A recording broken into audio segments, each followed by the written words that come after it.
podcast sponsored by Roughneck Scarves, brought to you by the Beautiful Game Network as we embark on a new phase of the podcast and this season. So the games every 3 days were fun while it lasted, but now we have 13 days to relax before the next MLS game. Finally. There's some international, or for the next Quakes game. We have the international break coming up, and then the playoffs in general will start on Friday, November 20th, and then we'll go from there. And we'll just give you a brief outline of what we're going to cover today. So we'll have some general news. Then we'll break down the Sounders Quakes game that took place on decision day yesterday, November 8th. Then we'll give you a macro perspective of the MLS field, the first round matchups, and we'll also mention Matt Doyle's tiering system, whether we agree or disagree on some of those placements. And then we'll give a bit of a preview from a macro perspective regarding the Sporting Kansas City matchup, a bit of background on the club, things to look out for, reasons to watch this game, even though as Quakes fans, as many of you are, you're going to watch regardless, just a little bit of extra motivation.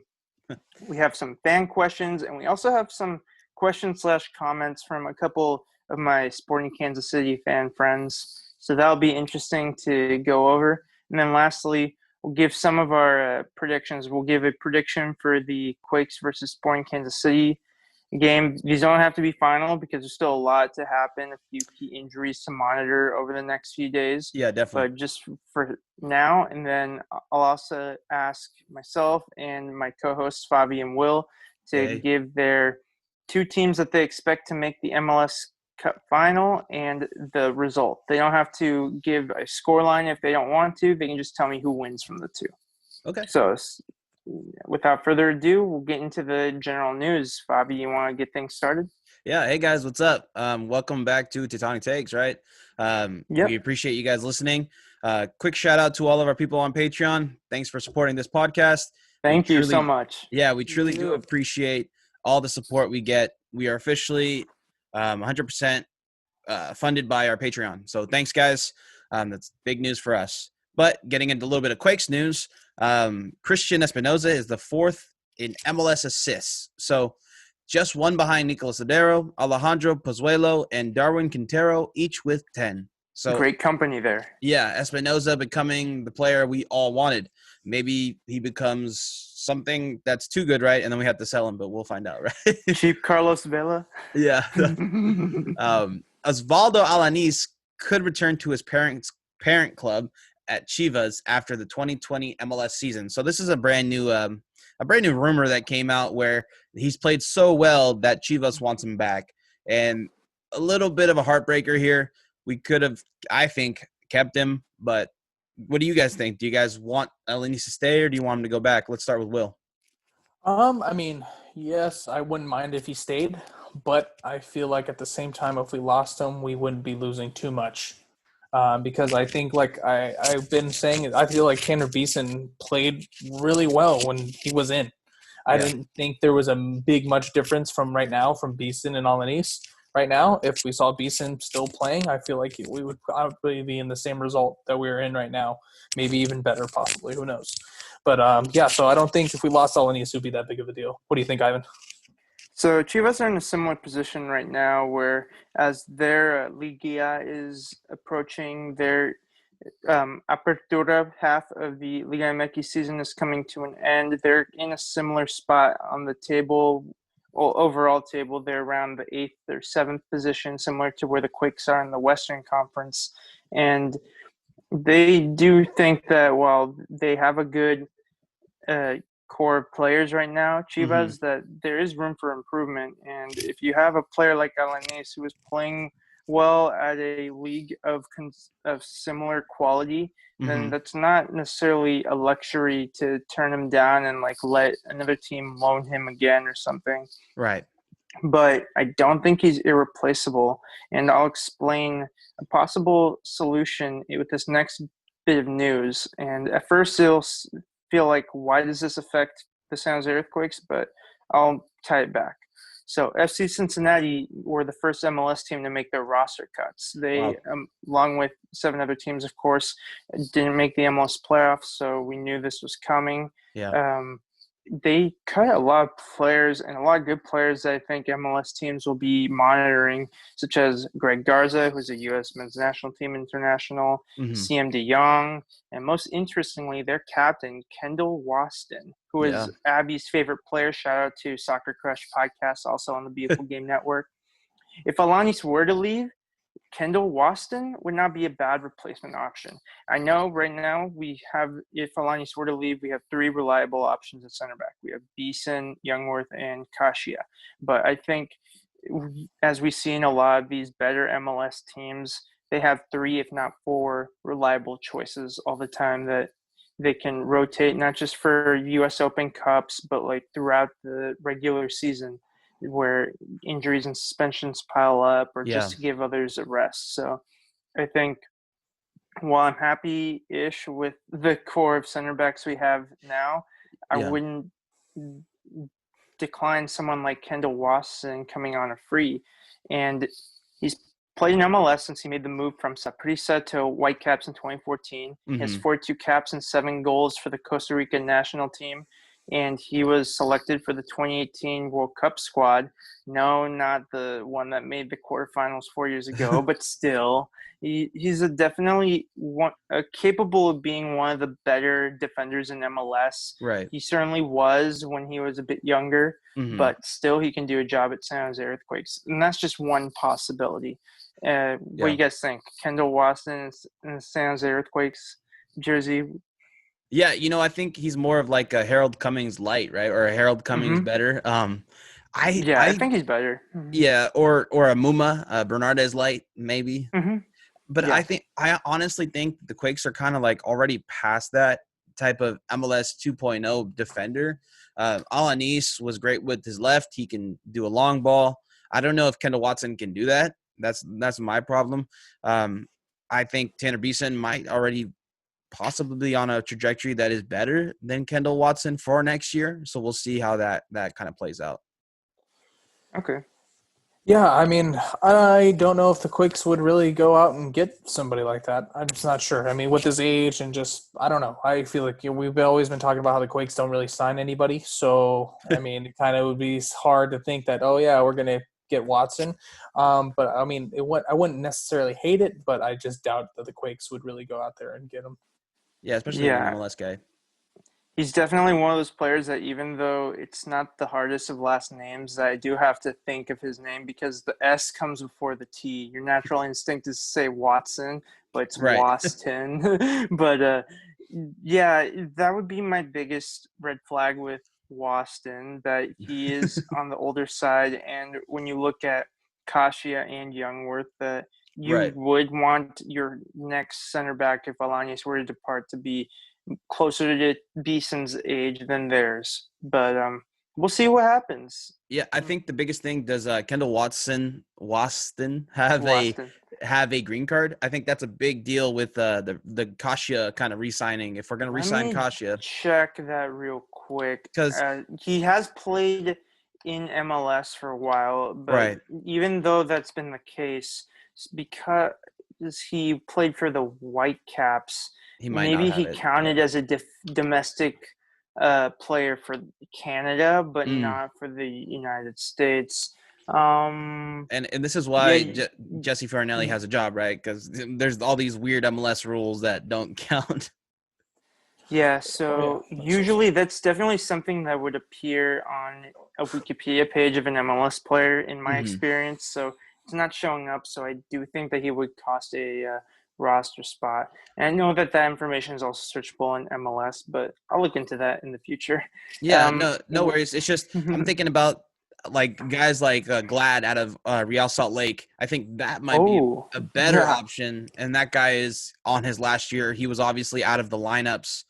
He wasn't playing for Real Salt Lake anymore, so he's a little younger. There had to have been something deeper, like a contract dispute or something. Exactly, because you'd think Real Salt Lake, yes, they're trying to blow it up as well. And maybe not to the extent of FC Cincinnati, where they cut so many experienced and Yeah. still like has a few good years left players, but you'd think that Justin Glad would be a player you'd want to hang on to in a rebuild, but Right. no, they're going full rebuild there, so it's going to be interesting to see how they look in 2021 as well. It's funny And because in the MLS, it's one of the leagues where it's like, I don't know if blowing it up really works because, I mean, the draft isn't that fruitful. I mean, it is fruitful. It gives us guys like Jackson Ewell and other players like Harrison from New York City FC. But the thing is, I just don't think that that's a very good tactic in the MLS just because you do need to field a team out there that's semi-competitive so you can get your fan base somewhat into it, kind of like the Earthquakes, right? yeah, it's not necessarily you blow it up because you think you're going to challenge for the MLS Cup in 1 to 2 years. You blow it up because what's worked for a couple seasons hasn't worked. You want to inject new blood into the system and see what happens, and then you start to build from there and you go for an MLS Cup. That's kind of – we'll talk more about Sporting Kansas City later, of course, but that's sort of what led to their era of success in the 2010s that we'll talk about. But last piece of general news today, the U.S. men's national team will face Wales in an international friendly on Thursday, November 12th at Liberty Stadium, home of Swansea City. This will be their first match since February 1st of this year when they beat Costa Rica 1-0 at Dignity Health Sports Park in Carson. So 9 months. 9 months, yeah. Between matches. Definitely was one of the last few pieces of like we're getting back to some degree of normal in our soccer world. And you saw on Twitter, probably many of you have, that the U.S. men's national team account has been reduced to being one of those soccer beat writers that are like Yanks abroad. Here's how our players are doing in these clubs in Europe. That's essentially what they've been tweeting more these days. But yeah, it's definitely going to be interesting to see how it goes. Wales are always an interesting team. They made it to the semifinals of the 2016 Euro tournament. They didn't qualify for the World Cup though, but they have a good core of players who are either in the Premier League or the EFL Championship. And then you got Aaron Ramsey over in Juventus with our boy Weston McKennie. So who that'll be interesting too. Any other thoughts on that game against Wales? Will, you want to take this one first? Yeah, I'll go first. Yeah, I actually do. I mean, first off, it's going to be really interesting what kind of lineup we're going to see. I mean, for me, in my instance, Berhalter, the head coach for the U.S. national team. All Europe players, too. Yeah, it should be all Europe players. I mean, that's the ones we want to see because they're the ones that are playing in the bigger leagues, right? Correct. I mean, Berhalter has been notorious playing MLS players mostly lately. You know, a lot of Will Trapp and a lot of, I mean, Will Trapp. Zardes. Areola, right. Guys in that nature. So I mean, we got to see these young guys. Dest. We want to see the Wales. We want to see. I know what we talked about earlier before we started the podcast, Josh Sargent, but he's not going to be there. But Pulisic, all these other young guys that we want to see out there for them. So I really want to see what the lineup looks like. And this game, I know obviously it's just a friendly, but it's a very important game for all these young guys because I mean, U.S. national team is basically kind of been on a youth rebuild, and we need to see these guys play. Yeah, MLS can still be some source of talent because, after all, you have players like Tyler Adams and Reggie Cannon who now playing in Europe. They started in MLS, and the next one on that list appears to be Brendan Aronson. Hopefully, obviously we want the Quakes to do well first and foremost, but we won't mind seeing Philadelphia Union have a bit of a run, and Brendan Aronson can use that to catapult his start into RB Salzburg in January. So that'll be interesting too. Yeah, the next name we're probably going to see is Cade Cowell. No, from MLS Barcelona. European star. Never know. But I'm just happy we're not playing Wales in golf, right? Because Bale would just destroy us playing golf all those years in Madrid. Or rugby. Yeah, or rugby, yeah. But, I mean, Bale's back. I mean, at Tottenham, he's doing good things. He's actually getting playing time. This might be a good test for a lot of our backs like Dest and I think Cannon is on the other side, or if not on the same side. but it's definitely going to be a good test for the wing play and for the back play. So we'll see what happens. I'm hoping they put Bale in the pocket and then they just take care of the rest of the Wales team. But it should be a good game. All right, so we'll look forward to that. But now we're going to look back at the decision day clash at CenturyLink Field in Seattle between the Seattle Sounders and the Quakes. It didn't quite go as planned. The Sounders got on the scoreboard early in the second half through Nicolas Loidero. It was a bit of a scramble from a set-piece situation. They went up 1-0, and then prepare for trouble, make it double. 53rd minute, Raul Ruidiaz with Chris Roldan giving the assist.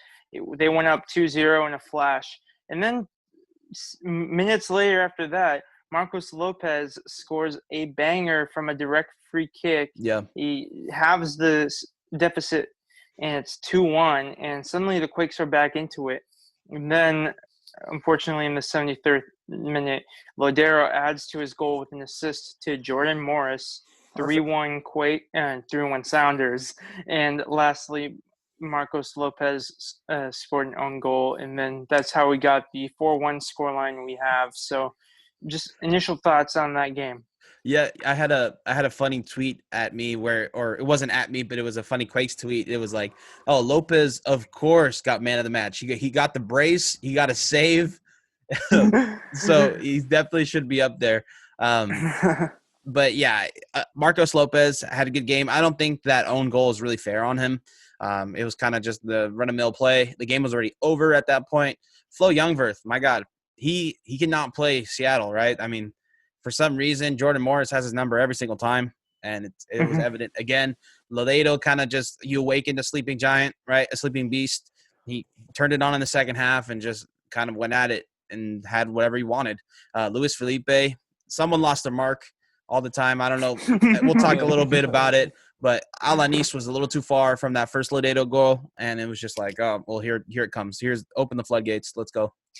Will, do you think that the own goal today was karma for the rather fortuitous own goal that the Quakes benefited from against LAFC, or is that reading too much into it? Yeah, a little reading too much into it. I think it's just at this point it was we weren't we didn't put out a great lineup. I mean, why was Luis Felipe in there out of all the people? But I mean, we can probably figure out why he maybe got in, but I didn't feel like he was justified to be in there, even I know we had people out.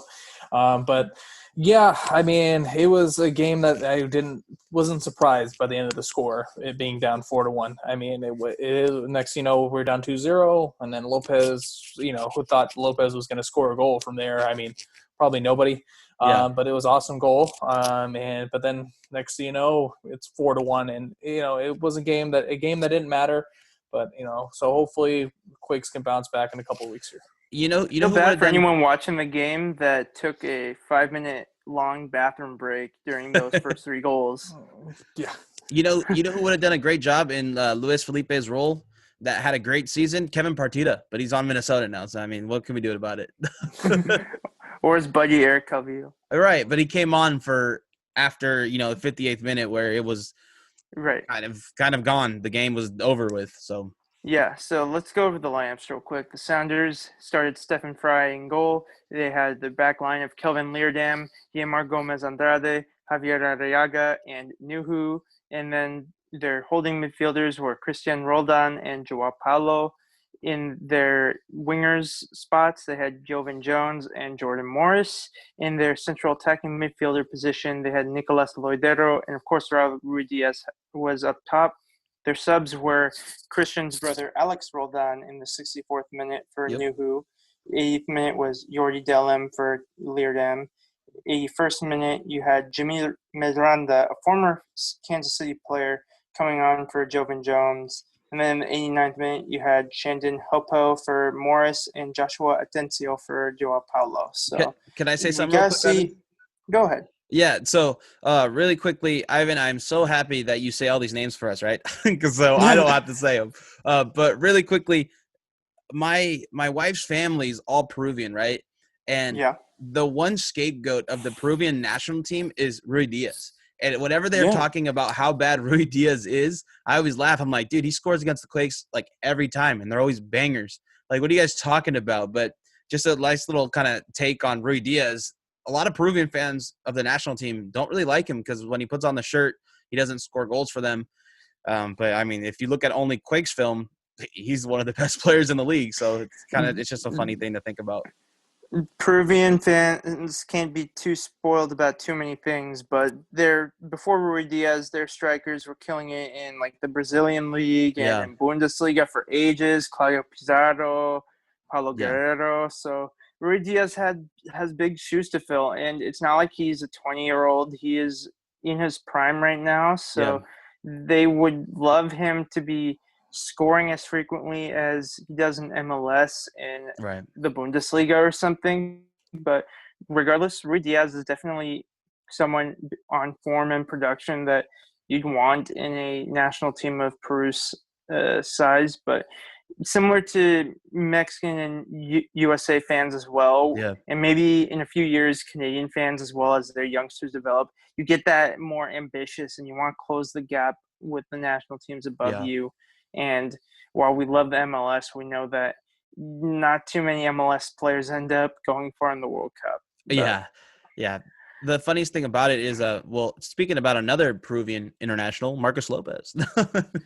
So the Quakes lineup, JT Marcinkowski in goal, Nick Lima, Flo Youngworth, Osvaldo Alanis, and Marcos Lopez the back line. And this was a 4-4-2 today, probably a bit of roster juggling due to injuries and suspensions. Christian Espinoza and Shea Salinas were the wingers, with Judson and Luis Felipe more centrally in midfield. Up top, Chris Wondolowski partnered with Cade Cowell, getting his first start in a while, I think, or maybe his first MLS start. I don't think so. I think it was his first. I think he started it was like a second or third. He's still just getting over that barrier. 58th minute, Eric Calvillo came on for Luis Felipe, so that was after it was already 2-1 down. And in that same minute, we also had Tommy Thompson coming on for Nick Lima and Siad Haji coming on for Espinoza. I'm not sure about the Espinoza substitution, but maybe saving him for the playoffs. 81st minute, Paul Marie came on for Marcos Lopez shortly after that own goal. So it was a bit of a patchwork Earthquakes lineup. No Jackson Ewell due to suspension. Carlos Fierro was hurt. So, and no Andy Rios. Was he hurt as well? He had a yellow card accumulation. Yellow card accumulation. That's what it was. So, there was 3 players who are certainly going to be in the lineup, if not starting, that had to be shifted around there. And I think Almeida did the best he could with who he had left. And I don't mind seeing a 4-4-2. 4-4-2 is a boring but safe formation. So I'm all for boring and safe when you're playing against a team of Seattle Sounders quality. And so based off of what I saw this game, it might be a little, harming or a little bit of a warning sign that we're really bad out of the second half. I mean, out of the locker room, the first 10 minutes, the first 15 minutes of the second half, we always get scored on, and not just one goal, but multiple goals. So this is definitely alarming and something that didn't happen against LAFC. But still, it's been a trend happening with this Quakes team this season, at least. So we just have to keep an eye out when the playoff game comes after the break, or after when they go into the locker room at halftime, see how they come out at the second half. So we got a bit of a milestone to celebrate, or 2 actually. So Nick Lima and Florian Youngworth both reached 100 MLS appearances. So even though it wasn't the result they wanted, or anyone associated with the Quakes wanted, that is still an important achievement for them in their careers. Nick Lima in particular, he became the second Quakes homegrown player to get to that mark, following Tommy Thompson. Will, how's that affect how you view Nick Lima and Florian Youngworth reaching this amount of appearances, all for the San Jose Earthquakes, of course? Yeah, I mean, it kind of shocks me that we've had kind of feel like we have flow for so long now. Right. Yeah. It just doesn't feel like that. It feels like, oh yeah, just the other day it was, oh yeah, we got Flo Youngworth and Danny Houston. It felt like that happened not too long ago. But yeah, I mean, it was great to see. I mean, Flo has been trying to juggle multiple different positions, and he's really settled down as a center back position for us, and he's been one of our better ones. As far as Lima goes, I mean, this is a future star for us. He should be. He gets called up for the international duties sometimes, so we Hopefully. expect a lot from Lima. So, this is a guy that we like to see get 100 appearances for us, and we just hope we get the best from him every time. Yeah, so when Florian Youngworth first signed with the San Jose Earthquakes, he was 28 years old, very much a finished product. He played most of his career in the lower divisions of Germany before having 2 seasons in the Bundesliga with Darmstadt. Yeah. And then we thought, okay, we'll see what we can do, but how long will he be here for? Because you never know with players of that age if they either like fall off the pecking order real quick when you replace them with someone younger, Yeah. or if they decide that, oh, they're doing all right in MLS. Maybe they can have a niche in some sort of Europa League team, perhaps. But Youngworth has been a consistent force for the San Jose Earthquakes, and that's he's been someone that, even though he's been on the wrong end of a lot of these score lines, it's very rarely where you could think that, oh, he had a David Luiz 7-1 type of performance.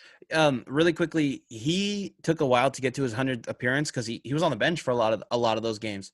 A lot of the games he came off the bench, or a lot of them he wasn't the starter. And remember, there was a big time where a lot of Quakes fans were calling for his name, right? Put him out there in the back line. What's going on? Like, why isn't Flo playing? Why isn't he playing central midfield? So Flo finally reaching that 100-game milestone is definitely – he deserves it. I mean, it took a while to get there. He was on and off the field, but he cemented his place in the center back this year. So definitely a great accomplishment for a great Quake player. Yeah, and he has those implicit leadership qualities, and I think Bundesliga does a great job, and German soccer as a whole does a good job of instilling those qualities into their players. And we have seen it with the U.S. men's national team throughout several generations of players. Steve Cherundolo, Mayor of Hanover, Claudio Reyna, Casey Keller. Definitely. Like, they've all become players that they've grown and matured as players through the Bundesliga. And I think players like Weston McKennie definitely this year, for many reasons on and off the pitch, has shown his maturity while he was at Schalke. So I think the Bundesliga remains a very good league for so many different reasons, and getting a player with that experience from Florian Youngworth has been a real treat. And I also want to give Nick Lima some credit too. Castro Valley native. He is someone that you want to root for and you want to see do well. He's on the fringes of the U.S. men's national team, and while the fullback positions and pool is getting a bit deeper and Nick Lima's pushed down a bit more in the pecking order, I think a good playoff run or a good season next year can definitely change that for him. I agree. All right, so next up, after scoreless first half, Seattle scored 2 goals very quickly in the first 9 minutes. The Quakes do have to improve at the start of the second half, as Favi mentioned. Right. But let's talk about Marcos Lopez's direct free kick. Do you think that whenever he's within 30 yards of the goal, like, there's always going to be a conversation where, hey, Marcos Lopez, you want to try it from here? Yeah, I don't know why they haven't gone to it more. Alanis has been doing a great job. He scored that one against Minnesota. So, but after seeing that, I was like, man, why don't they make him score or try more from that? Do you mean like in the first game of the season, Alanis scored against Toronto? Mm-hmm. No. It was Toronto. I'm sorry. I was thinking Minnesota. Yeah, no problem. I was at that game, the last Quakes game, right? Oh, you were there? Believe that? Last Quakes game. Oh my God. Before COVID, pre-COVID. But yeah, I think Marcos Lopez might be on a trajectory where we lose him because someone offers us $5 million for him. Who knows? Yeah, this Marcos Lopez reminds me of this video from HATC Sport where they were talking about your weirdest club player from a Premier League perspective who scored wonder goals. And I think Marcos Lopez is slowly getting himself off that list for the Quakes. It's getting less weird now that he's scored 2 wonder goals. Yeah. He's 2 for 2. So I think that's definitely going to be interesting. Like if you want to score some of the easier ones in the future, go for it. If you find yourself in those positions coming from left back, but we're glad to take goals wherever they come from. And every time Hudson has the ball, just pass it to Marcos Lopez, all right? Because he can score from those angles. Not you, Hudson. I'm sorry, but just pass it up. You have Mike Ditka shouting, "Pass the ball to the Peruvian." Yeah, exactly. The Italian? Yeah, so while there's no shame in losing to the Sounders, as long as you keep it somewhat competitive, which for much of the game it was, and this match wasn't the determining factor regarding whether the Quakes would make the playoffs or not. Thank God, right? You do want to go into the playoffs in better form than this. And this is exactly why I preached, like, get your points against Vancouver. Unfortunately, that didn't happen. Get your points against Royal Salt Lake and maybe LAFC, which did happen. And then don't worry about Sounders. You do not want to go to CenturyLink Field asking for a result. It doesn't work well for many NFL teams or MLS teams. Cascadia, just well, crazy. just imagine if the game didn't get rescheduled. Oh, yeah. Right. I mean, that was the biggest thing. I mean, I guess, I mean, who knows what would have been happening. But obviously we would have saw a different lineup because obviously we didn't play against LAFC, so we would have saw a different lineup against Seattle. So there might have been Jackson Ewell wouldn't have been suspended. Right, Andy Rios wouldn't have been suspended. Carlos Fierro wouldn't have gotten hurt. So, yeah, that is definitely a case of the butterfly effect. Yeah. So I mean, we were fortunate enough that it got rescheduled, and we answered up. So the Quakes finished the 2020 regular season in 8th place in the Western Conference with an 8.96 record, which is 1.3 points per game. And my initial title for this podcast was going to be the We Believe Quakes because the Golden State Warriors were the 8th seed, but they were a very exciting 8th seed. And they knocked out the number 1 seed Dallas Mavericks. And we'll see if that can happen again. But for now, like, this doesn't feel like an HC that's just sheep being led to the slaughter. Like, this is a Quakes team that has a chance, but we remain underdogs and we'll accept that role. Yeah, but if you look back to the Warriors We Believe season, during the regular season, they weren't that good of a team. They played the Mavericks well every time, but not the whole league. So we know we might have an upper hand. We'll get into this a little later, but we might be that We Believe season, and this Earthquakes team might be a dark horse to win it. Yeah, so JT Marcinkowski didn't add to his 4 shutouts, but when you get 4 shutouts out of 11 appearances and you had to fight your way into the lineup mid-season, I think you'll take that every day of the week. Yeah, he would have been happy to have become the starter and have no shutouts, but to get 4, that's pretty good for JT. And I'm sure if he starts a full regular season next year, that there is a good chance that he could maybe consider getting to double-digit clean sheets if the defense improves. Where's Daniel Vega's burner at? Like, come on, dude. Where you at, dude? I know. I think he's too busy sending toxic DMs to JT. Yeah. But all right, so one stud, one dead. Why don't you go first, Will? Oh man, I mean, where do I begin? Stud. I mean, it's so easy just to give it to Marcos Lopez. I mean, I don't know if you guys are going to agree. Yeah, let's give it to him. I think we got to say it's Marcos Lopez. I mean, that goal, that angle, it was beautiful. I mean, there's no one else I can pick out and be like, oh yeah, like you did so good. I got to give it. It was only Marcos Lopez, unfortunately. Unanimous stud, I think, for all 3 of us. I think it's pretty easy to say. Dud. I mean, I would have loved to seen some more. I mean, better out of Cade Cowell. I mean, yes. I mean, we know, he's still fresh, he's still young.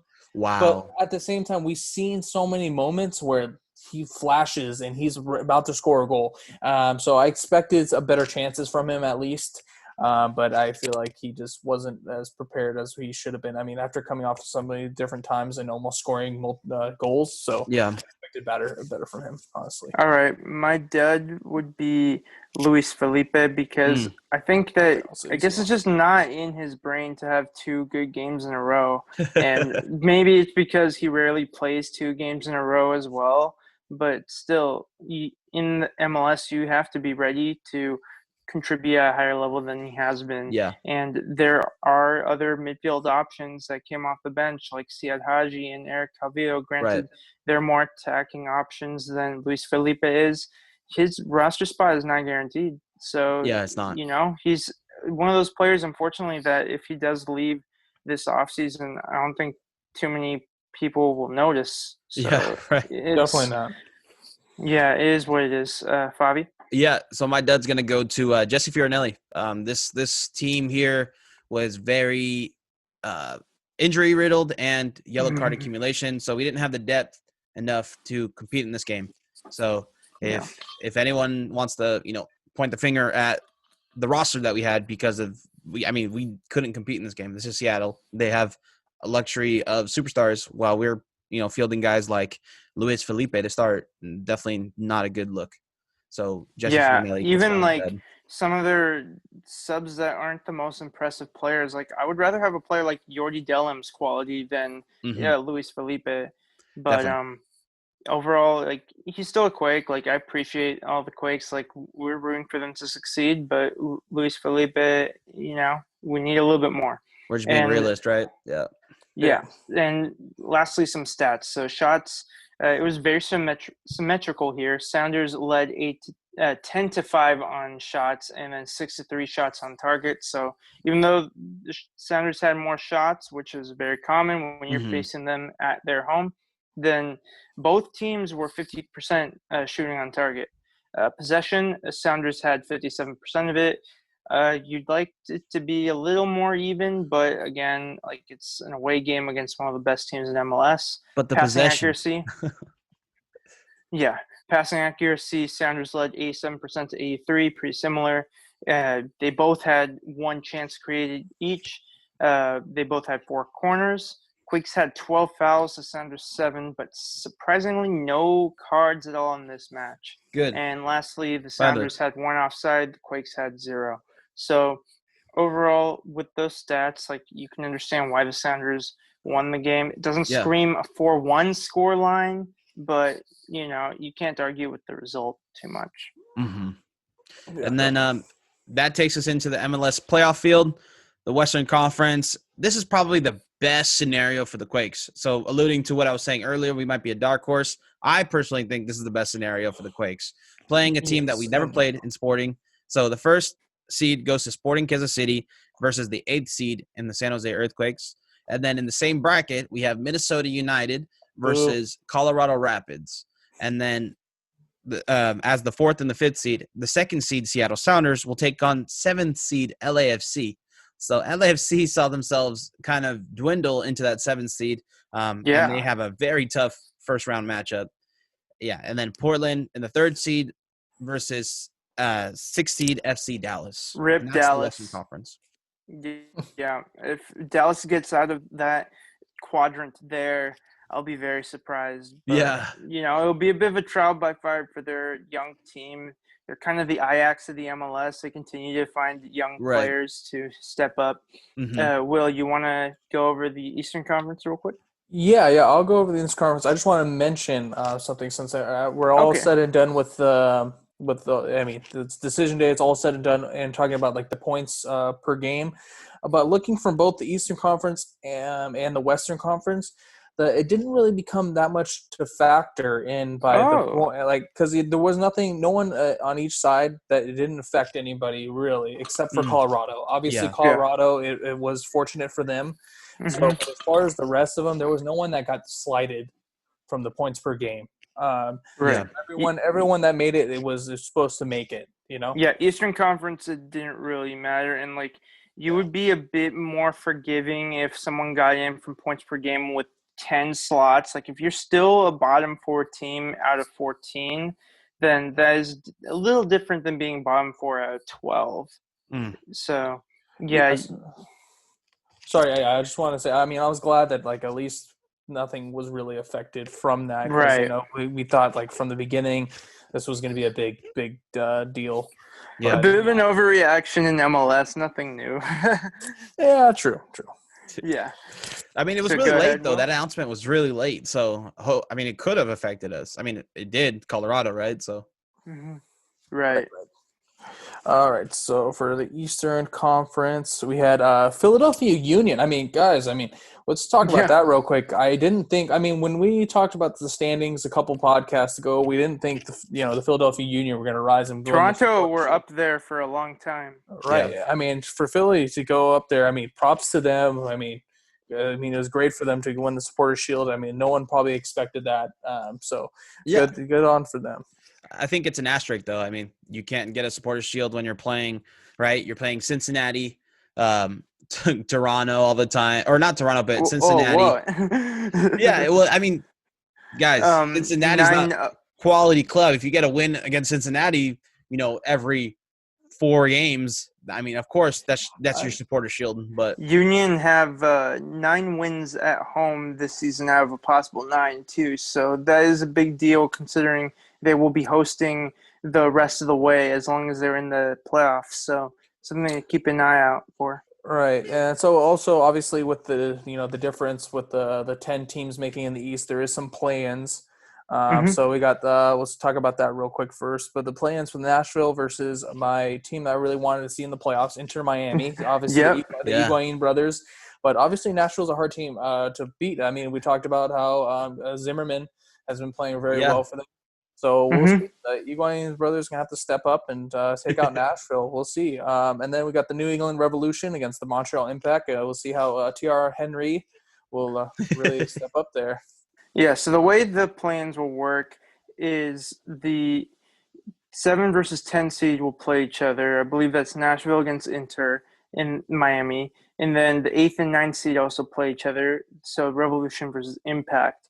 And so pretty much if the 10 seed Inter Miami wins, then they're facing Philadelphia Union no matter what. Right. And if they don't win, then whoever the next lowest seed that advances, they face Philadelphia Union since they're the 1 seed. And then Toronto is the 2 seed will take whoever's left over. And then everything else is set in stone. We got Orlando against New York City FC, another pair of expansion teams that joined the league in the same year. Yeah. Yep. And then we got Columbus Crew against New York Red Bulls. So that's going to be a very interesting matchup. 2 teams going in different directions. We'll see if it would be such a 2020 thing with New York Red Bulls. They've had such great teams in the past that underperformed in the playoffs, that this sort of rebuilding team with Chris Armas fired, if they somehow were able to upset the Crew, that would be quite the thing. Yeah. I think now this is a hot take, right? This is a Tectonic take right here. But okay, both 1 seeds are going to fall. Just saying. In the first round? First round. Oh my gosh. That's a take and a half. That is a hot take. You like your hot Who takes do you with see some syrup? taking out all right? Philly? Yeah. Who do you think takes out Philly? Miami. You think Miami? Right. So they beat Nashville and then they beat Philadelphia. I love to hear it. Higuain scores 2 goals. Which one? Yep. The main Higuain, right? Gonzalo. No. All right. Go. So let's take a look at Matt Doyle, MLS's armchair analyst. He put the playoff teams into 5 tiers. Tier 1 are the favorites. Tier 2, they're playing like favorites, but they're not quite favorite status. Tier 3, they are too flawed to be placed into the even pseudo favorites tiered. Tier 4 are the dark horses that can cause some waves. And then Tier 5 is the anything can happen tier, which is a very nice way of saying you guys made the playoffs, but that's it. Yeah. So Tier 1 favorites, you only put Toronto FC and Seattle Sounders. And on one hand, that seems like lazy writing because, of course, everyone knows that they are the biggest names when you think of an MLS Cup in the last few years. But they did earn that reputation. So I can't fault Matt Doyle on that one. No complaints there? No, I think that's deservedly so. I mean, they've been to the final, 2 years in a row now? Or 3 years in a row? Yeah. Yeah. So they've definitely had their run-ins in the past. And then Tier 2 played like favorites. You got the Philadelphia Union, Orlando City, Sporting Kansas City, and Columbus Crew. So, what do you guys think? Do any of them deserve favorites status, or do you think Tier 2 is fair? Well, I mean, what you say? Well, yeah, I mean, they played like favorites. I mean, obviously he has to put Philly up there. I mean, they did get the Supporters Shield, regardless of how they got it, Favi against Cincinnati. But I mean, Orlando played a really great season, and obviously Sporting did well being in the first seed. But I mean, Orlando shockingly played very well. I mean, obviously they can thank Nani for that, because Nani is really good for them. But yeah, I think they were justly so to put them in Tier 2. What do you think, Favi? Yeah, I think, like I said earlier, I can see them falling in the first round, Philadelphia and Sporting. And I think Matt Doyle thinks that too. So we'll see. We'll see, right? Yeah, it's a very contentious topic, who the real kings of the East are between the Philadelphia Union and Toronto FC. Toronto FC have the playoff pedigree, and Philadelphia Union have been the best team in the league, at least from a Supporters Shield standpoint, in this season. I think that since the Union are the 1 seed, they will be playing at home throughout the playoffs, and they have that impeccable home record. They deserve to be in Tier 1 for me. Yeah. And you can make a case for Sporting Kansas City, but I think I like having that trio at least of Orlando, Kansas City, and Columbus in Tier 2. And then Tier 3, so we have the Portland Timbers, and this was entirely due to the injury situation, losing Sebastian Blanco predominantly, and Minnesota United, who have also been ravaged by injuries. They're still waiting to see if they'll get Osvaldo Alonso back. And Tyler Miller's out for the season. Iko Para's out. So Minnesota United, I think their injuries hurt more than Portland Timbers right now, especially, in the playoffs. If you're starting St. Clair, a young Canadian, as your starting goalkeeper, it's going to be tough for him to succeed in that sort of environment. But Portland Timbers, I feel like Blanco obviously makes them better. Yeah. But they've been managing without him. I think that they could be a Tier 2 team. Well, it's because they have a really good sub called Diego Valeri. So they have basically a DP caliber player for any other team on the bench when Blanco's in. So I don't think they miss a beat personally. I think just looking at these teams in this tier, I think Portland Timbers is stronger than Sporting, but that's just my personal opinion because they always rout anybody in the West. I think Sporting got off a little easy, only playing really, I guess, right, some East Coast teams and some and RSL and Colorado, so they didn't really have to play anybody. I'm going to say it. They're not playing anybody in Cascadia. They're not playing too many people in LA, so I think they got to the 1 seed a little easy, personally. All right, then. Will, what do you think? Yeah, I mean, we can all say that probably Portland could have been definitely in Tier 2. I mean, Portland has been such a great team. They won recently. I mean, this is a team that we definitely could say they'd be in Tier 2. I mean, honestly, maybe even Tier 1. I mean, Portland did win just how long ago? Then they went against the Quakes? MLS Cup? No. MLS is back. MLS is back. Well, they won that. They but also then won an MLS Cup a few years ago, too. Yeah, right, exactly. So that's what Diego Valeri was on that team. Yeah, and then Milana scored that game-winning goal. Yeah, I do remember that game. Steve Clark had a bad goalie mishap. Yeah. So Tier 4, we have the terrifying dark horses. You got New York City, LAFC, and New England Revolution.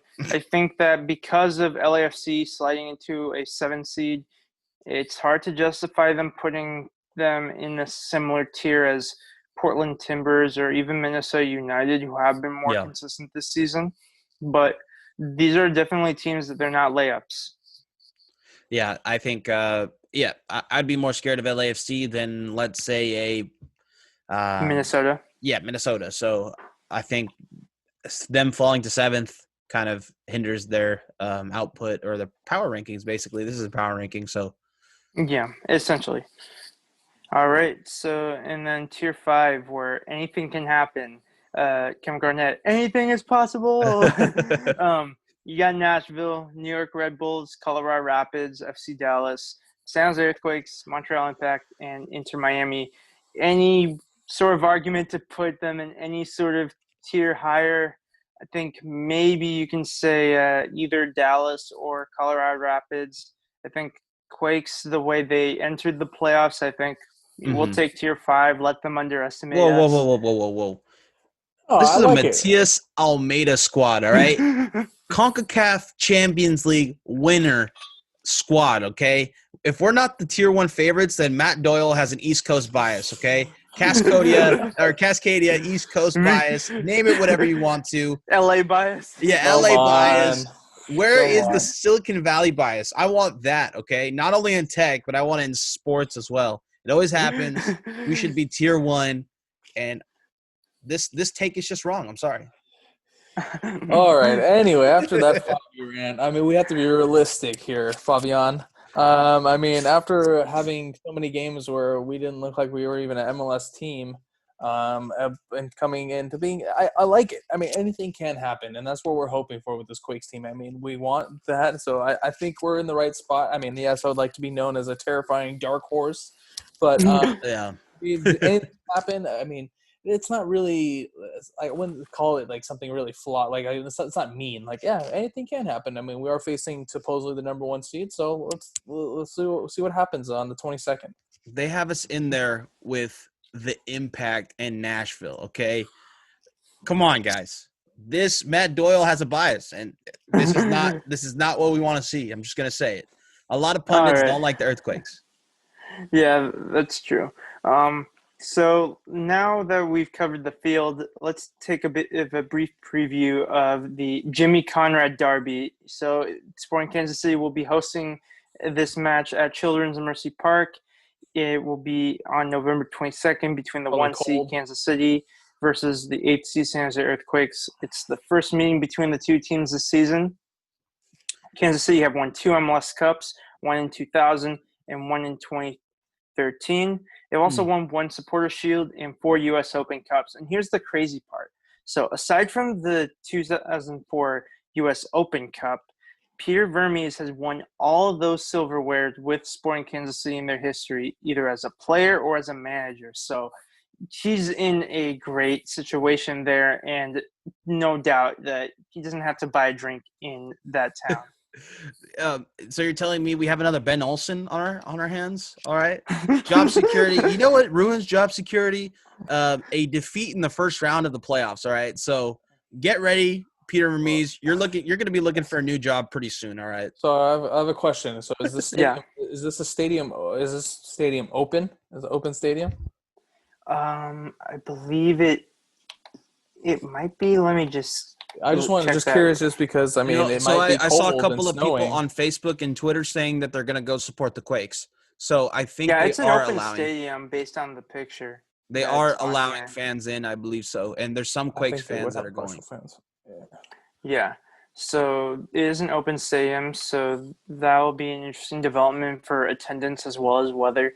Do either of you remember the 2013 MLS Cup win? Because when I start to explain it, it feels like ages ago. It is. And a lot of people that are MLS fans now don't really say that those MLS Cups, are real. So everything in the past of MLS 1.0, 2.0 do not count, okay? 2013 was 2.0? Yeah. Because that's before LAFC came in. That's before Atlanta came in. Before the money came in, if you could get some, they were in the Eastern Conference, Sporting Kansas City. Yeah, if you can get some MLS Cups before there was really money into it, good for you, man. I mean, you got some cups, and when there was basically everybody playing Chivas USA. Good job. But no, I'm not scared of this team. I'm really not. I think Alan Pulido is a bust. We're going to see that.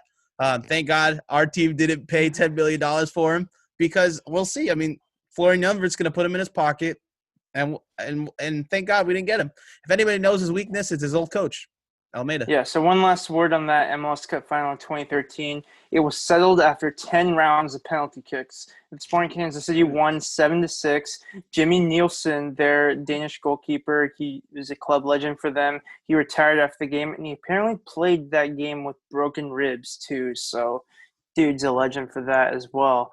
I call it the Jimmy Conrad Derby, not just because Jimmy Conrad on Twitter asked me to, but Jimmy Conrad, also known as Conradinho, if you watch his YouTube channel. He played for the San Jose Earthquakes from 1999 to 2002. He was traded for a second-round pick, which the Quakes used to draft Arturo Alvarez. And then Sporting Kansas City he was a mainstay in their defense. He won the 2005 MLS Defender of the Year award, and he also recorded 27 caps and 1 goal for the U.S. men's national team. And he currently manages the San Francisco Glens in USL League Two. So he's got his foot firmly in both camps there, and I think it's an apt name for this sort of rivalry because they don't play as frequently enough for this to be a real rivalry, but Right. I love Jimmy Conrad, so I'll give him that name, and that'll be the name of this podcast. Yeah, it's a great name. I like it. Jimmy Conrad, thank you for doing everything you do to help build the soccer media in the U.S. But again, I don't even know why you're in SKC's camp because they're obviously going to lose. So if you want to be in the winning side, you might just, you should hop on the Almeida side. That would be better. Well, have you watched Jimmy Conrad's YouTube and stuff? I used to watch it a lot back in the day. Yeah. Yeah, I guess your will, but yeah, no, I have not watched it. I'm just hyped.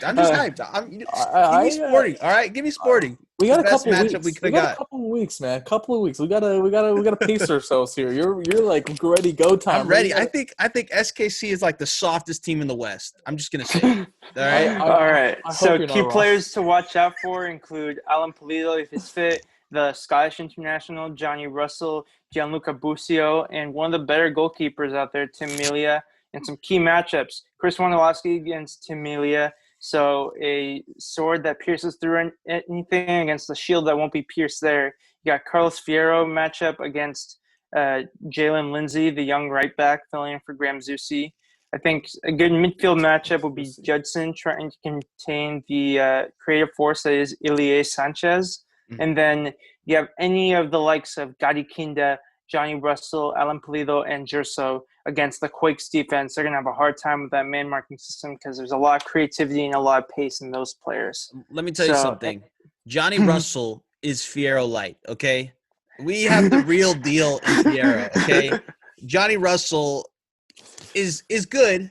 He's a good Scottish player, but he ain't Fierro, okay? All right, and then Alan Pulido is Chris Wondolowski light, okay? The Mexican national team views him like that, okay?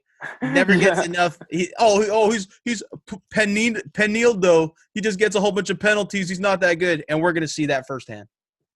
All right. So, Will, any final thoughts before we get into fan questions? No, I just know Favi is ready to go, guys. I mean, if you haven't heard it yet, I mean, hopefully you guys will stay and listen so far. But Favi's on one, so I can't wait till we actually get a real preview of this. Yeah, see what Favi's gonna say. I'm putting two racks on San Jose. Okay, no, I'm kidding. I don't got that type of money. But if I did, we're just gonna go on 2,000 on San Jose easily. Yeah.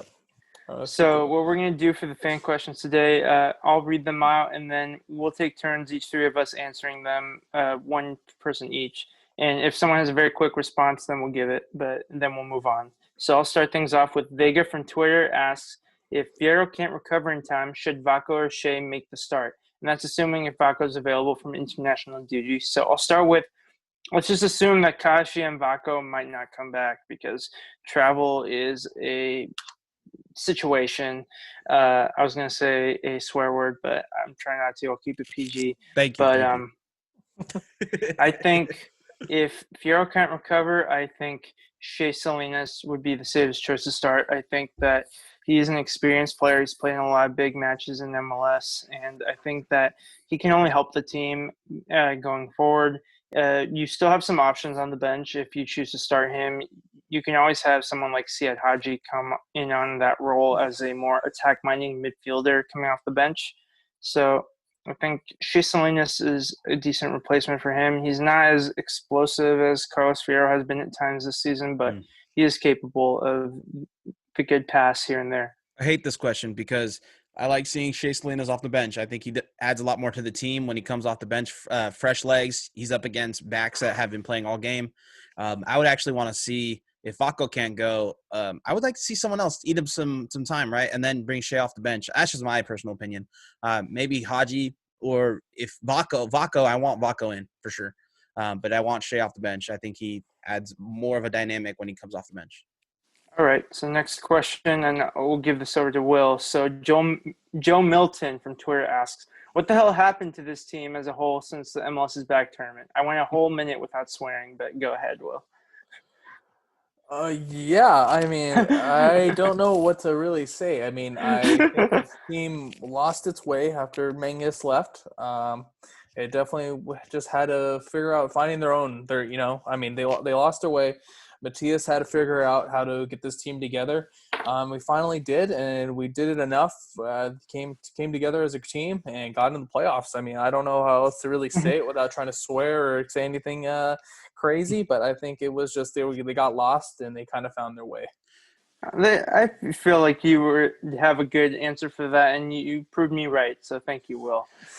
You know what Matias Almeida's teams are usually made for? Okay. Tournaments. Okay. Yeah. And what tournament did we do really well in? MLS is back. Tournament. So what tournament are we going to do really good in? The MLS Cup Playoffs. That's right. That's all I got to say. All right. Omar from Twitter asks, do you think the absence of Rios, Fierro, and Yule caused this wide margin defeat, or do you think that they would have struggled regardless, Favi? I'm just going to say yes.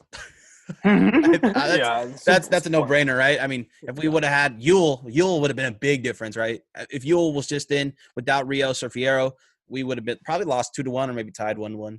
I think Yule makes a big difference. I think if Rios could talk to fans right now, he would give everyone the "I told you so." It's not always my fault. Yeah, All definitely. right. So I'll take this two-parter from Kevin Portillo. So he said, feels bitter to say this, but we missed Rios and Fierro out there. Yeah, I could tell that would hurt to say. And hopefully Fierro will be 100% when he comes time to play Sporting Kansas City. That one probably hurt a little less because obviously you want all your players fit for an important game. Yeah. And he also asked, where should we look for signings such as in center backs, attacking mid, or striker positions? And we'll talk more about this in the future. But like we said earlier in the podcast, when we're talking about Kendall Waston or Justin Glad as potential center back options, I think look in domestically. Yeah. Don't let Minnesota sign all the good players. Try to, be a bit more proactive at the MLS transfer market as contracts are expiring, as teams that didn't make the playoffs are making cuts, and see where you can make some additions. Definitely. I think you have to look at the domestic market. We haven't looked at it at all once. I think bringing in a loan like Alanis would be great too. I think that was, if we do damage in the playoffs, I think that will be a success on Jesse Fiorinelli. All right. I'll give you the next one, Fabi.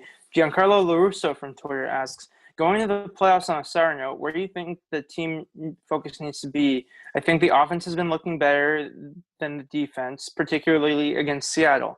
Fabi, do you agree with that? I think the defense has been looking a little better. It's better than the Tanner Beeson days. Sorry, Will. I think. Wait a second. I think Alanis is doing a great job out there. This game is just unfortunate. Flo. They need to hide Flo, right? That's the biggest deal. They need to hide Flo on this man marking system. Let's just say Kasia and Vaco are back, right? And they're playable. Having a guy like Kasia off the bench wouldn't be bad if Flo is getting beat on everything. So maybe we can put Kasia out there. What are you looking at? Well, I see you looking at something. Go ahead, Will. Go ahead. Wait. Hold on. First off, we're backing up a second. With the Beeson days, okay, when the team was rolling, when did they lose without Beeson? A lot. They lost the 7-1, 6-1. Okay, I'm just saying when they brought Alanis back, the times they lost was both when Beeson was out. They were winning or tying every single time Beeson was in. So, Alanis was rusty. I mean, you can't blame the guy. I'm just saying though, you can't call out Beeson for that. And then also now thinking about the Vaco and the Kasia thing, so you're thinking Kasia would be better than Flo on defense? Do you think he'd actually be faster and hold up? I mean, I'm just saying Kasia would be kind of rusty, and he's slower. He's much slower, and he's not that great with the ball either. But if we need a defensive option to come in to defend a 1-0 lead or a 2-0 lead, then and Flo looks like he's gassed out there, Maybe, I don't know.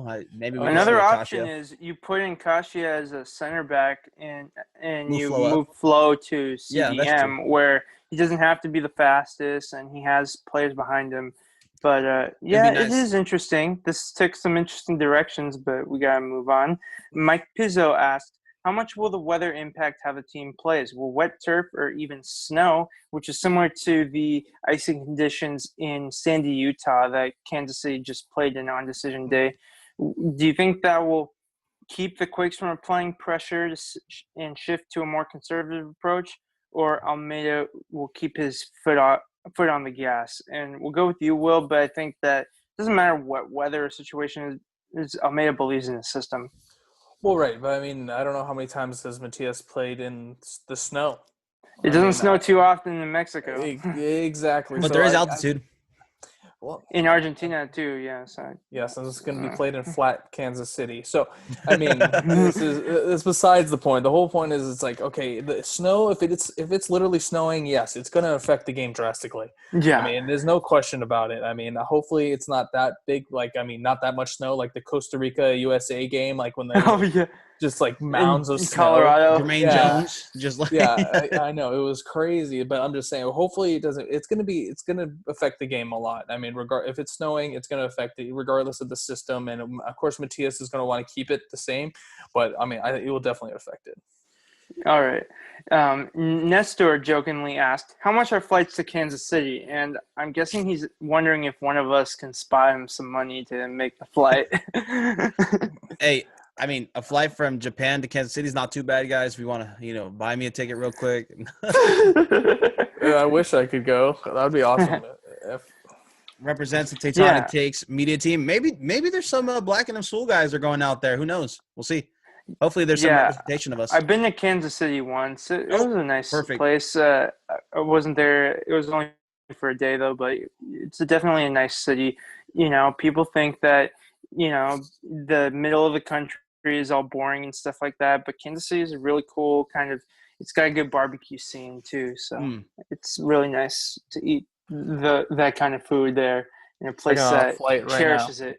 Yeah, well, I mean, if any of you guys have a little bit of time off of work, you can drive there. You had 12 days to get there. Totally. So. All right. So, and then lastly, from the San Jose Earthquakes segment of the fan questions, Lucas Gloge from Reddit has a few questions. So I'll take these. Will the defeat to Seattle significantly affect the team mentality? I think it won't. I think that they're locked in. I think that if anything, this will increase their motivation, that they're going to want to play better against Sporting Kansas City. I don't think they'll lose 4-1 no matter what happens. They won't lose by a similar embarrassing margin. They're going to win playoffs. 3-1. I think they'll keep it close, and we'll see what happens. Is Danny Huzin's contract extension contingent on Wando's retirement decision? I think that regardless of whether Wando retires or not, I think they have their mind made up on Danny Houston. I think there's an argument to keep him, and there's an argument to cut bait and try to explore other options. But I think if they continue to want to keep their roster as similarly as possible and they're not going to want to replace them, then I'm all for keeping Danny Houston for another season. Let me get in on this, Ivan, real quick. Yes. So Danny Houston was on the radar for Atlanta when Josef Martinez went down. So there is people or clubs that might want Danny Houston. I think personally we should re-sign him and then maybe wave him out there as bait during these expansion drafts and then see if anybody wants him, right? Yeah, it's true. I think he's definitely a player that he could be gone due to an expansion draft in the next few seasons, if not next season, with Austin FC coming to the league.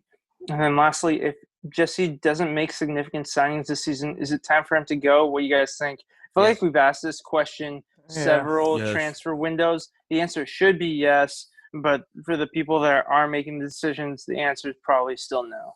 Is he on contract? Are we making the playoffs? He won't go. Yeah. And then lastly, I'm just going to read through some of these comments we got for some of my friends who are Sporting Kansas City fans. So we got Brianna Taramina Barrientos from Twitter. She says, as an SKC fan living in Vegas And so she's a bit more surrounded by California teams. And then there's also the Las Vegas Raiders, Kansas City Chiefs thing. It's so important for me to see San Jose lose. Whoa. And what do we expect? She's a Kansas City It's fan. important. It's important to her. And we feel similarly the other way, so we can't be too hypocritical. And she's torn between wanting to see younger players, such as Gianluca Busio, be the reason they win, or her favorite player, Johnny Russell, scoring a goal. So if she had to choose one, that would be tough for her. But I think overall, Sporting Kansas City, while Gianluca Busio is an exciting prospect, he's a U.S. youth national team player. I think Johnny Russell is a consistent figure for them, and I think that they'd love for him to be the one to take him over the top. Of course, we wouldn't. But Marcos Lopez is going to shut down Johnny Russell. Not even close. Don't worry. Don't worry, Quakes fans. All right, and then my friend Nathan Dunn, he's a writer for MLS Multiplex on Twitter. He had a few points of discussion. So Polito's status for this game is still up in the air. He's listed as week to week with a knee sprain. Oh, perfect. And Sporting Kansas City are a completely different team if he is not in the picture. And his replacements for a center forward would be between Kyrie Shelton, who they usually start as a winger, and Eric Hurtado, who usually comes off the bench. So I think if I had to choose between the two, I would rather have Kyrie Shelton start as a false nine, because it is really tough to do an impromptu position change within a short period of time as the playoffs approaching. Granted, he is no stranger to playing as a striker. I think he has done that for some of his previous clubs. Sporting perspective, right? No, from our perspective, who we would rather face as striker, if not Polito, I would rather have the player that's been played the majority of his minutes as a winger this season to start, because even though Eric Hurtado is a bench player and he's not as good as either Polito or Shelton, he knows his role and he's going to perform it better if he's in his preferred position. So you're telling me we might be playing a one seed with Eric Hurtado at starting forward? Man, this is easy money right here. Come on. Let's get it. Yeah, this is not an ordinary playoffs, that's for sure. And he has 2 more points. So his Vermees' preferred center back pairing is Winston Reid. He's a New Zealand international who's been injured a lot at West Ham before he came to Sporting Kansas City this season, and Roberto Puknek. And he believes that while the chemistry can improve, they can be a partnership worthy of going far in the playoffs. And I'll say this, they're not the best center backs in the league, but they are going to cause, they're going to make it tough on the strikers. So that's something to watch out for. And then lastly, youngster Jalen Lindsay has done a great job replacing Sanzusi, as Mexican fans will call him, from his heroics in the 2014 World Cup qualifiers. But the difference between Lindsay versus Zusi is that he's much more focused on the defensive side of the game. He doesn't provide those crosses that Graham Zusi does. So that's fine. If Jalen Lindsay just wants to be a defensive presence, we'll take that. We don't need any of those crosses if he doesn't want to make them. So some interesting observations there from some of our Sporting Kansas City fans. It is always cool to get to see different perspectives, and hopefully if we're lucky to see the Quakes go further in the playoffs, we'll try to get some fan perspectives from whoever team we face next as well. I think it's funny that a lot of these perspectives are about their team, and they're not really worried about our team, which shouldn't be the case. I mean, I would be thinking about, oh man, how do I slow down Espinoza, man? This guy's like really good. How are we gonna? Maybe we send him like some like food, and then like he gets a stomach ache. That's what I would be doing if I was a Sporting Kansas City fan. Not worrying about who's going to be your right back of the future. Last Dance with that, we're going to give him food poisoning thing. No, but I mean, come on, right back in the future. You figure that out next year. Come on, guys, give us some respect, okay? Quakes fans deserve some respect from Sporting. If I was Sporting, I would have hate to have gotten the Quakes as a draw. I would have loved to have gotten Colorado. That's just me. I think that they're just happy to be the 1 seed. I think that from my conversations with them, that they do understand that the Quakes are a good team, but being the 1 seed in a season where they weren't necessarily on the radar as much as Timbers and LAFC and Sounders, that they can hang their hat on that. But it doesn't matter if they lose in the first round, so we'll see. And early San Jose Earthquakes versus Sporting Kansas City predictions for each of you. Let's start with Will. I'm gonna go Quakes 3-1. Don't know yet who will score. We'll get into that later, but yeah, 3-1. All right, Fabi. Yeah, same scoreline, 3-1. I think it's going to be 2-1. They're going to be pressing. Cade Cal comes in, scores a 3-1. So I have to be the downer. I'm gonna go Sporting Kansas City wins 2-1. What? I think that they're a good team, and I think that the Quakes, it's just not their time yet to make a deep run in the playoffs. But I would love to be wrong here, and we'll see. I'll happily be wrong. And so the last thing we'll ask you before we close this podcast, what teams do you predict to make the MLS Cup final, and who you think will win the title in the end? Let's start with Fabi.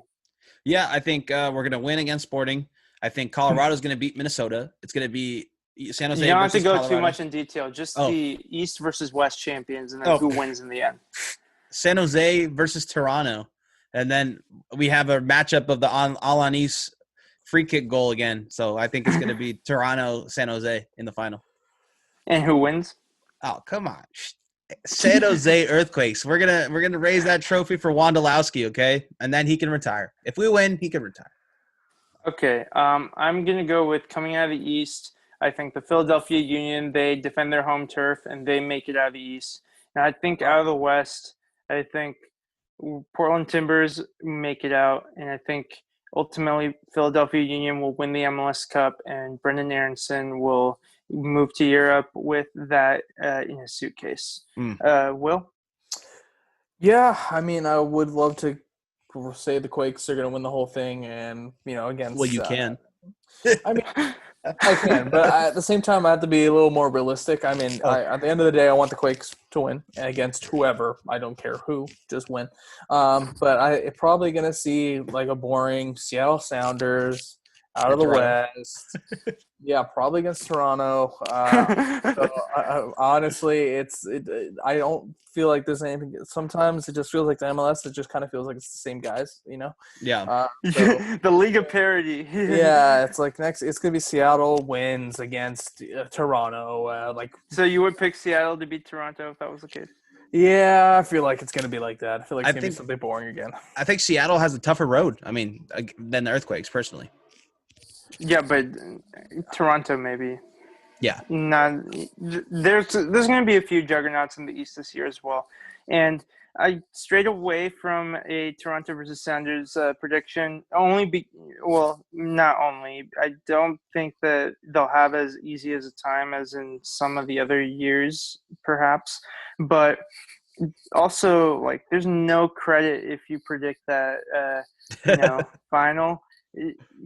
That's going to be on the tip of your tongue, but that's your choice to make too, and I understand why you would go for it too. It's definitely within the realm of possibility.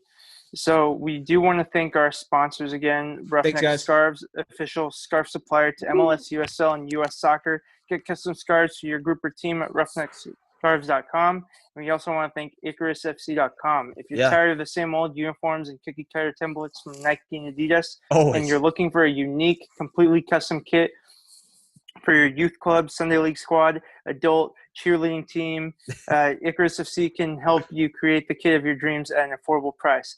Let them help you design your new kit today at IcarusFC.com. Ivan, thank you again for watching. Yeah, Ivan. Listening. Yeah, did you get me and Will jerseys for our adult cheerleading squad or what, dude? So, to full disclosure, I meant to say adult pro team and then a cheerleading squad, but let all the fans know that me and Will are starting a cheerleading squad for the Earthquakes. So, if you could get us some jerseys, Ivan, this is not going to be like Grown-Ups 2 where you're going to need money and you're going to do the car washes, right?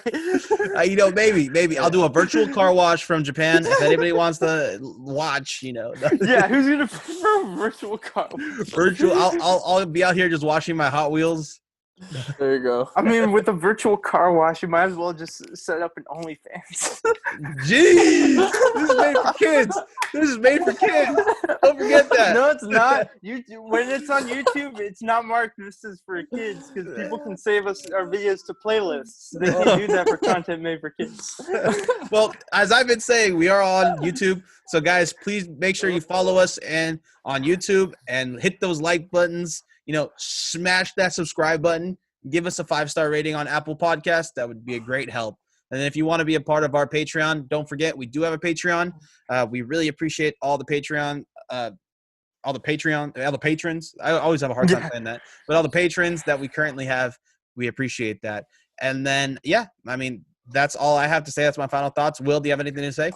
Yeah, I looked up a quick flight. I mean, guys, if you're trying to go, it's like $500 from SFO to Kansas City. So if you're really thinking about going to the game, guys, you book your flights now. I only looked on United, so there's definitely some more options. But I wish I could go. But so if any Quakes fans are going, good luck, and we'll talk more about it. But go Quakes for sure.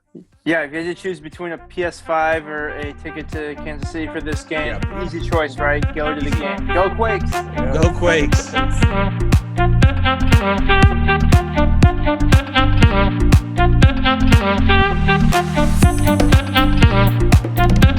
Thank you.